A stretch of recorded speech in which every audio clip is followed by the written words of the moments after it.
Siyempre, ang main objective natin ay ang pag-i-improve o pagde-develop pa ng mas magaganda pang ibon kumpara sa mga hawak natin ngayon. Sa nakikita natin, ito yung ating young bird section. At sa bidyong ito, ipapakita ko sa inyo ang ilan sa mga pagpaparisi natin para sa 2024 breeding. So ito yung hen, dilaw to na grizzle. So makikita ninyo yung ulo nito, merong mga batik-batik na yellow. Napakagandang inahin nito. At saka nag-iisa pa lang to na ganitong kulay. Gusto ko sanang maduplicate pa yung ganitong phenotype. Kung tutuusin, maganda rin naman yung sukat nito. Goods na yung sukat nito. Proportion naman siya na ibon. At medyo nahihiwaganan kasi ko dito sa inahin na to. At saka medyo manipis pa yung kanyang tuka. Paparisa natin to ng medyo malupit-lupit din. Kasi medyo mahina ulo nito. I-improve natin yung ulo nito. Tapos ito naman yung barako. Isa siyang velvet na medyo may pamumula ulo nito. Ganda no? Medyo malakas ang kanyang ulo. Yung structure ng ulo niya. Saktong-sakto itong panimpla dun sa dilaw. So, pampakapal ng tuka niya. So napakaganda rin ng ibon na to. Maganda sukat nito. Malaki yung katawan.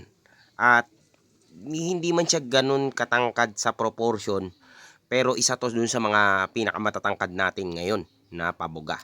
Sana talaga maging malupit din ang inakay. Napakagandang ibon din nito. Silang dalawa, no? Yung isa sa mga bee-breeding natin. Napakaganda ng pares na to, men.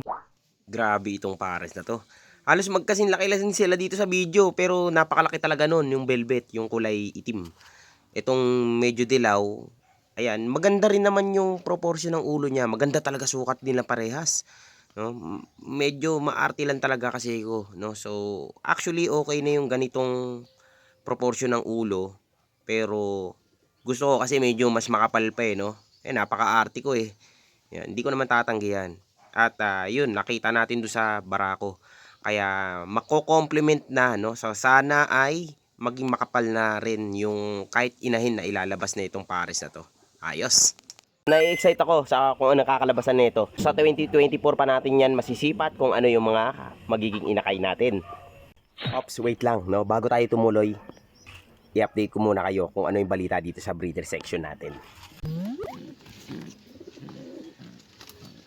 Ito, successful yung pagka-catch dito. Dalawa yung napisa na inakay. No? Medyo madilim. Kaya kinakailangan natin itong ilabas. So, dudukutin natin. No? Atras muna ako para kamay lang yung nakalusot. Ayan ko. Uy, matapang. Ang kanyang father. Ano ba yan? Tatay kasi. Duty ng tatay ngayon na maglimlim. So, ayan. Labas na natin. Oh yeah. So, makikita ninyo guys, konti lang yung mga balahibo na dilaw. Ibig sabihin po niyan, ito po ay isa ng dilute.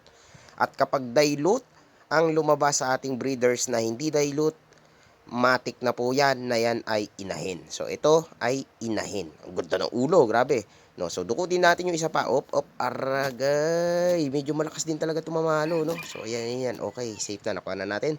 At ito naman makapal ang kanyang balahibo, no? Kitang-kita natin madilaw at medyo maitim yung kanyang ilong, yung wattle niya, no? So hindi pa natin sure kung magiging inahinto o barako kasi meron ako dito na naglalabas na parehas ng gender. So ang dilute lamang yung manipis na balahibo yung sure ball natin na inahin. Ito, ayun, ganda din ng ulo nito guys. Yan, no? Ang ganda ng tuka, pantay at makapal. No, ibig sabihin makapal kapag ganyan, yung lagpas ng konti sa ilalim. Kasi mag-aabot din yan. Ayun, makapal, yung isa manipis. Ayan. Pero, ang importante guys, healthy sila parehas, no? Ayan, ang ganda. Itong isa, antukin talaga eh, no? Okay, so lilipat naman tayo dun sa isa pang inakay. Dito, ay kaso malayo. Lipat.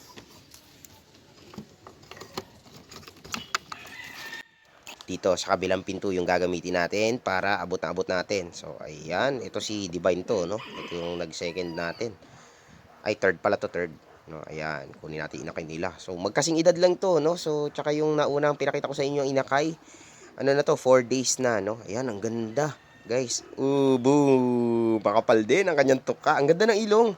Nang paganda ng paganda guys, yung mga lumalabas, inahin na naman to, manipis na naman ang kanyang mga balabalahibo. Kapag gagadyan, kalbo na yan, dilute na yan, inahin na naman to. Yung una kasi dapat dalawa to, yung isa namatay. Nako, nadaganan nila yata, hindi ko alam kung ano, basta patayin na lang, nakita ko eh. That's na, so isa lang yung kanilang inakay. Abnormal kasi mga German Beauty Homer. At minsan, inaapakan nila yung inakay nila, no, ganyan. Hindi kagaya sa mga racing pigeon. Kaya maganda yung mga racing pigeon mag-akay ng inakay. So ako dati gumagamit ako ng seater. So para naman mabatak natin yung kanilang parental instinct, hinahayaan ko na yung mga German Beauty Homer natin na mag-akay ng kanilang mga inakay. Napaganda rin ng kanyang ulo. So makikita ninyo guys, undershoot or underbite, kahit anong tawag diyan, basta lagpas yung tuka sa ilalim, hindi masyadong lagpas, kaya kapag umidad dito, pantay ito, no? So, ibig sabihin niyan guys, signs yan na makapal ang tuka ng ating inakay. Napakaganda, full wattle na naman, the best talaga, no? Nakakatawa in fairness. So, yun lang. Tara, balik na tayo dun sa pangalawang pares. So guys, ito naman yung inahin. Velvet din yung kulay nito. Halos magkamukha sila. Tingnan nyo, ang hirap malaman, di ba? Kung alin yung babae at yung lalaki. Mga anak kasi ito ng inbreed natin. Pero ito yung pinakaunang anak ng inbreed natin na kalapate. Actually, tatlo silang ganito na magkakamuka. Dalawa yung inahin, tapos isang barako. So, halos magkakapareha sila. Mahirap talaga masabi kung alin yung barako tsaka yung inahin. So, ito inahin guys. At ang lalaki ng mga lumabas na to. No, wala tayong in-out dito dahil nga ang bala ko talaga ay gagamitin natin itong mga to na infuser. Ang negative dito, yung kulay ng mata niya medyo madilaw, kaya sasapian natin ng mapulang mata. So, isasalang na rin natin to. Ito yung inahin guys. Ganda nito. Tapos ibabangga naman natin siya dito. So, ito yung napakaangas natin na grizzle. Grizzle to na non-spread, no? Ayan, may tail bar. Ang ibig sabihin ng non-spread ay hindi kalat yung kanyang kulay. Meaning ay hindi kumalat yung kulay ng kanyang tail bar. Dahil kapag ka-spread ang ating grizzle, ito po ang tinatawag nating black tiger. So, ito guys ay blue grizzle na T-check pattern. Ito po kasi velvet din to. So, kaya natin ipapares to dun sa velvet. Ibabangga natin to dun siya, no? Napaganda ng kulay ng mata nito, pulang-pula. At matindi rin yung ulo nito, men. Makapal ang kanyang tuka at maganda rin yung wattle o yung ilong. Meron na rin akong ganito. So, hindi ko masyadong pinapadami yung ganitong kulay.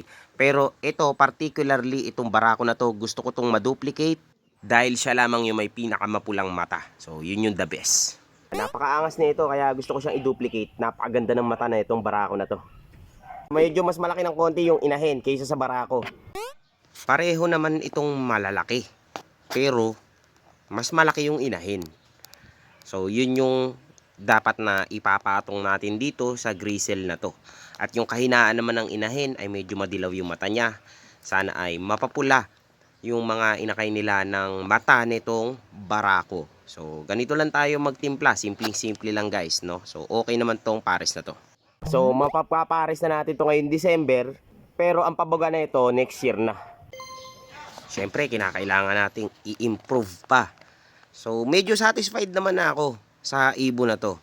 Pero nakakita na rin kasi ko ng mga ine-entry.